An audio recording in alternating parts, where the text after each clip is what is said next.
The story begins a few years ago. Gugu is a young man with blonde hair and blue eyes who lives a life on the edge of poverty.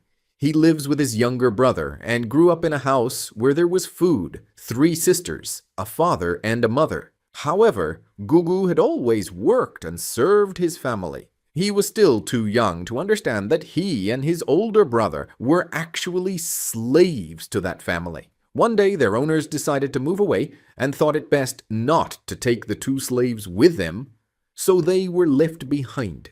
In his childlike innocence, Gugu came to understand that he and his older brother weren't really related to those people. So, Gugu and his brother began walking, searching for a place where they could survive.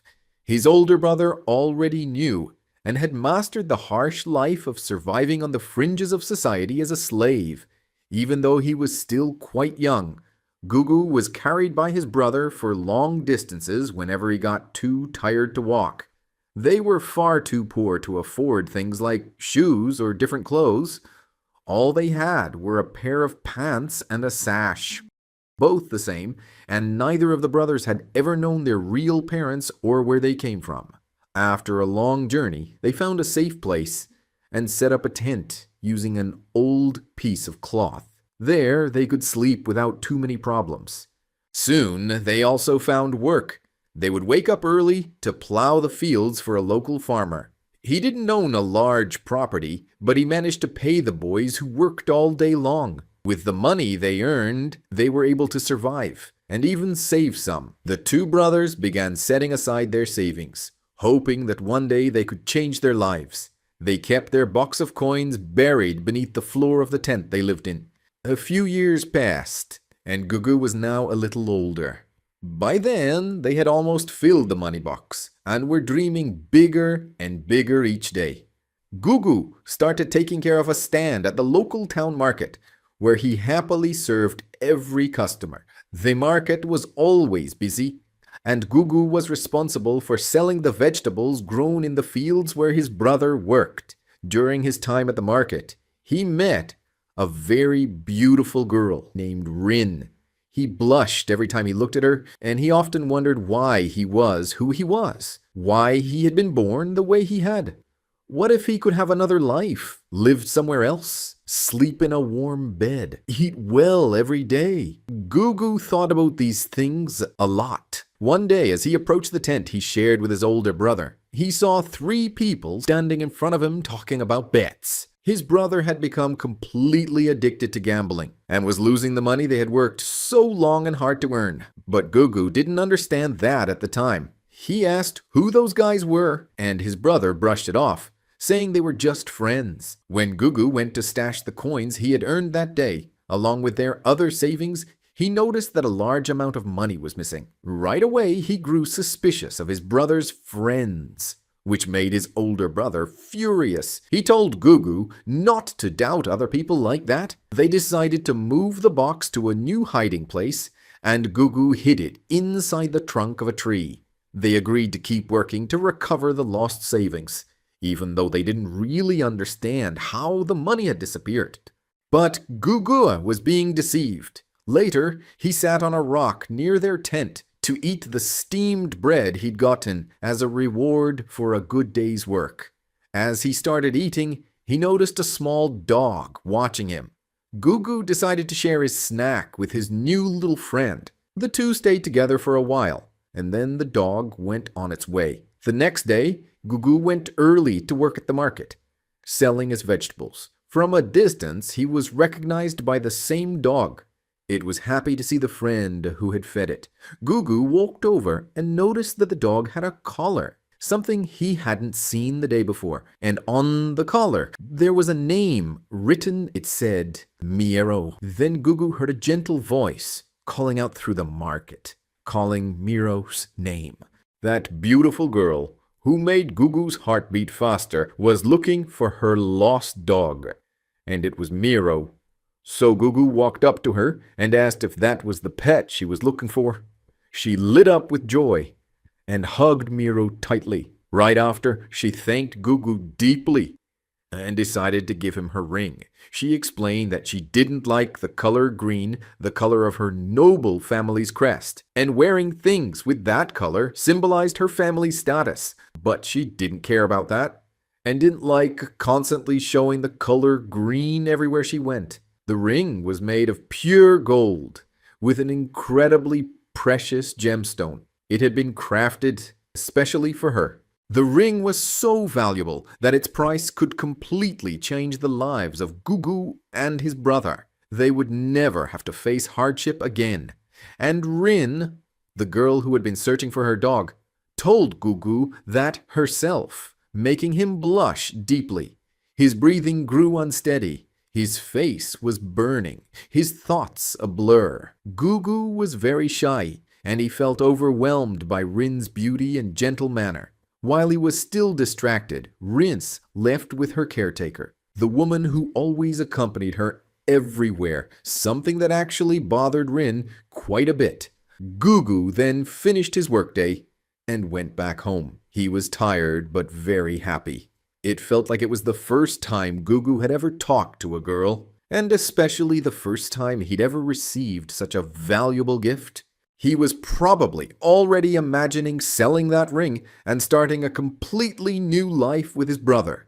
Free from all those problems, much happier, Gugu was full of excitement, but that was about to change completely. When he called out for his brother, there was no answer. He wasn't inside the tent. At that hour, his brother was always there. He should have been resting for the next day's work, but he wasn't. Something was wrong. Then Gugu saw the box where they kept all their savings. It was crushed and empty. His brother, addicted to gambling, had lost their money in a bet and run away with whatever was left.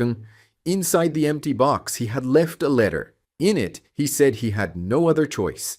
Gugu had been betrayed and abandoned by the person he loved, trusted, and admired the most in the world. Faced with a disappointment that deep, Gugu sank into sadness. He lost all desire to sell the ring or change his life. All he wanted was for that not to have happened. He just wanted to live happily with his brother. They had dreamed so many times of living in a big house and having a comfortable life together. Now, Gugu worked without any spirit left in him. He was deeply sad and felt completely lost. Every day, he walked along a road that crossed over a set of train tracks. Those tracks were used for transport. That particular day, a handcar was being used to carry large tree logs along the rails. It was very dangerous to stand too close while the car passed.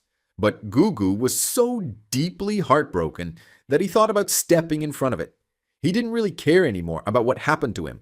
At that moment, one of the logs came loose from the car and flew right over his head, almost hitting him. He froze in shock, terrified that what he had just imagined had almost become real. Then the man driving the handcar tried to push the heavy log back up the hill, but he couldn't, so he ran off to get help. But the log started rolling down the slope, and at the bottom, near a cliff, was Rin.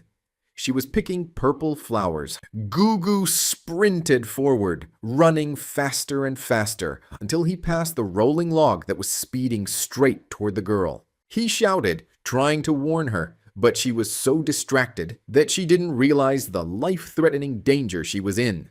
So Gugu acted on instinct. He pushed Rin out of the way to save her life, and ended up right in front of the rolling log himself. He lost his balance and fell, and the log came crashing down onto his head. Rin was thrown to the side as well, cutting her arm. The wound left a mark that stayed visible for months before it finally healed. Gugu, however, couldn't move. He was trapped under the log until nightfall. When someone finally found him, they dug around and pulled him out from beneath the weight of the wood, then rushed him off for emergency treatment. The man who had found him took Gugu to his home, a large house just like the kind Gugu had always dreamed of living in. There he operated on him. Gugu lost his nose and all the skin from his face, leaving his appearance shockingly similar to that of a skull. His eyeballs were completely exposed, and his entire face looked strange and disfigured beyond recognition. When he woke up, he felt dizzy and unsteady. His body felt heavier and his belly was protruding. The man who had saved and operated on him had also implanted a device, a new organ meant to store sake. That old madman's dream was to ferment sake inside a human body, just to see if the flavor would turn out interesting. And the first thing Gugu did was look at himself in the mirror. Right then, he realized what had happened. He had completely lost his human appearance. Gugu's dream had always been to become someone different, to live a different kind of life. But that dream had come true in the worst way possible. Now he really was someone else. He lived in a big house and had plenty of food, but he had lost his face. To cover his severe injuries, Gugu took one of the masks from the house and began wearing it. Soon he got used to it and learned how to live behind the mask. People in town started whispering that there was a monster living in the old liquor man's house. They had seen Gugu wearing the mask and couldn't quite understand what was really going on. 3 months passed, and Gugu worked helping out at the liquor man's shop. Then one day, an elderly woman named Pioran arrived at their house. She brought with her a man she claimed was immortal. His name was Fushi. Gugu showed Fushi around the house. Fushi still could barely speak, and even offered him some sake, though Fushi didn't like the taste.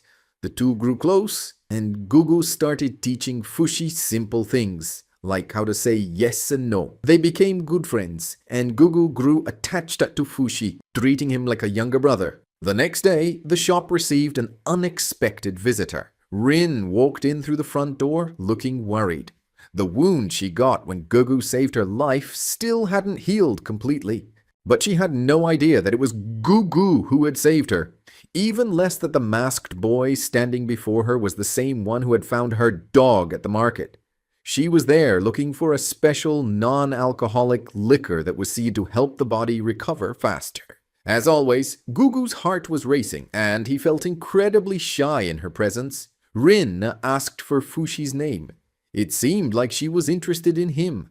Gugu quickly changed the subject and managed to get the drink she was looking for. But when he realized that Rin was interested in Fushi and not him, he made a decision. He decided to train and get stronger. His goal now was to build a strong body, something he could be proud of, even if his face was gone. From that day on, he trained every single day. Rin eventually ran away from home and offered to work at the liquor man's shop.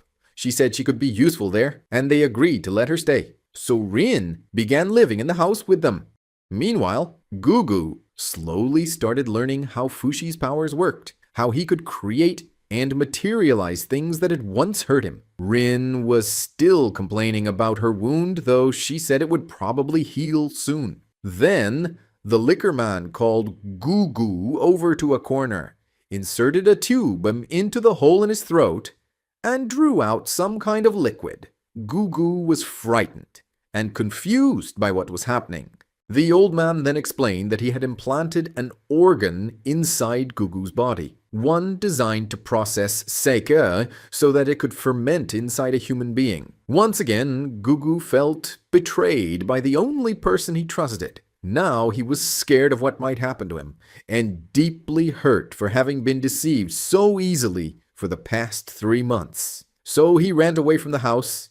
Gugu crossed through the forest, heading toward the tent where he used to live with his brother. Along the way, he tried to get the sake out of his body, but the device was too complex, and the liquid wouldn't come out easily. So he stopped near the house he had just fled from and waited, upset, hoping that someone would come after him, someone who would apologize or ask him to come back. But no one did. He waited for hours until night fell. That's when he finally realized that no one was coming for him. So he truly decided to go back to the old tent where he and his brother had once lived, and he asked his former boss, the farmer he used to work for, to give him a job again. The farmer knew that Gugu's older brother had run off after scamming him. He also realized that Gugu wore the mask to hide the scars on his face. So Gugu started working in the fields again. But this time, people whispered and pointed at him. They kept spreading stories that he was some kind of monster, that he could hurt people. The boy kept working despite everyone around him mocking him and his mask. Then, feeling sorry for the boy, who was all alone in the world, the farmer invited him to have dinner with his family. During dinner, he told Gugu he wanted to adopt him as a son, something the rest of the family didn't take well. So Gugu took off his mask and showed them his deformed face. The farmer's baby started crying, and everyone looked disgusted. He asked them if they would still accept him, even though he looked like a monster. After that, Gugu left. As he was saying goodbye, the farmer told him he could keep working there with no problem.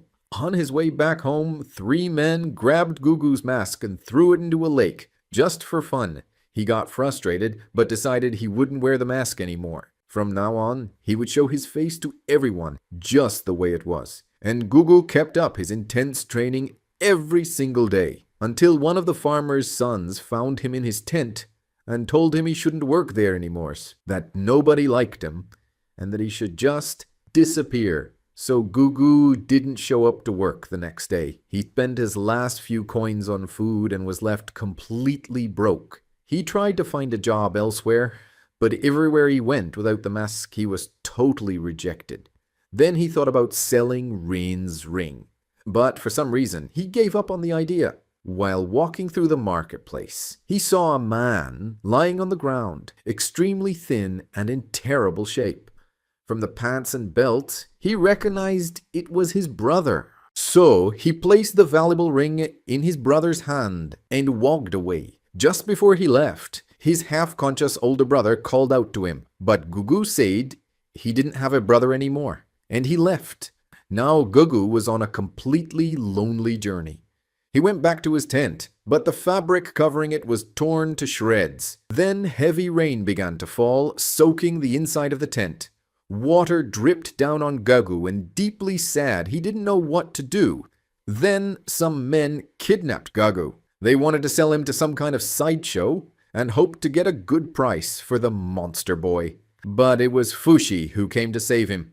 Fushi asked if he wasn't going back to the liquor shop. Gugu said no, and then fainted from hunger. Fushi quickly thought of food and created several dishes, and that's how Gugu finally got to have a proper meal. Not long after, Miro, Jatsi Rin's little dog, showed up at the tent. Then Rin herself arrived. Gugu got really nervous and tried to hide his face from her. She kept trying to see his face in different ways, but he wouldn't let her. So Fushi went out to look for his mask. That's when Gugu realized that Rin was the girl he had saved 3 months earlier. She still didn't understand that he ended up like this because he saved her life. Rin told him he needed to come back to the shop. Everyone needed him and missed him. But then Rin was kidnapped by a man hired by her own father to take her back home. They managed to escape him, but soon her caretaker showed up too, so they ran off into the forest. And that's when a Noker appeared and started attacking Fushi. Gugu then realizes he can release the liquor stored inside him and ignite it with fire to burn the Noker. To do that, he needs to go back to the liquor shop and fill himself up with alcohol. When he gets there, he's completely drunk. His liquor compartment is partially open, letting the alcohol flow straight into his stomach. He fills himself with liquor and tells Rin that he loves her. Then he heads into the forest and burns the Noker with his flames, defeating the enemy and saving Fushi. 4 years pass. Thanks to his constant training, Gugu has grown incredibly strong. His body has changed a lot over time. Rin often visits the shop and teaches things to Fushi. Now she's about to turn 16 and invites her friends to her birthday party. She also wonders if she'll be able to find a boyfriend, since she's been promised as a fiancé to a young noble, and she wants to escape that fate. To do that, She's thinking about being with Gugu, but when she goes to talk to him, he gets all flustered and terribly embarrassed. Meanwhile, Gugu's older brother shows up again and gives him back his ring. He now looks much healthier and tells his younger brother that they should live together again and dream of building a happy future. His brother explains that he's doing well in life now and can really help Gugu. But Gugu refuses. He also refuses to take the ring back, deciding that his path lies far from his traitorous brother. So his older brother leaves. Then comes Rin's 16th birthday. Gugu and Fushi both arrive, each carrying a gift. Gugu brought her a flower because he remembers that she likes that kind of flower. After all, she was picking them on the day of the accident. She starts to realize that he knows that. Then Rin is called over to talk with her fiancé, and Gugu decides to leave. He feels frustrated. Her fiancé has a normal face and can stand there freely without needing to hide. While waiting on one of the balconies for Fushi to finish eating so they can leave, Rin approaches him, having finally realized that he was the one who saved her life. She decides to confess her feelings to him. But suddenly, a new Noker appears and knocks Gugu to the ground. He's rescued, but Rin's family mansion begins to collapse. Fushi holds Rin so she doesn't fall onto her parents. Gugu saves their lives, then runs back to help Fushi in the fight. Rin rushes to him. Gugu is almost struck by the Noker, but Rin pushes him out of the way and saves him. In the middle of the battle, the two end up trapped beneath the debris. Gugu holds up the enormous weight of several fallen walls on his back, staying firm so she won't get hurt, and he tells her that he loves her. She lifts his mask and kisses him. The wreckage collapses a little more, pressing down harder on Gugu's body. The rescuers manage to pull Rin out from under the rubble, but Gugu is buried beneath it all and dies. At that moment, Fushi feels the pain of his friend's passing and takes on his form. And so Gugu's days on this earth came to an end.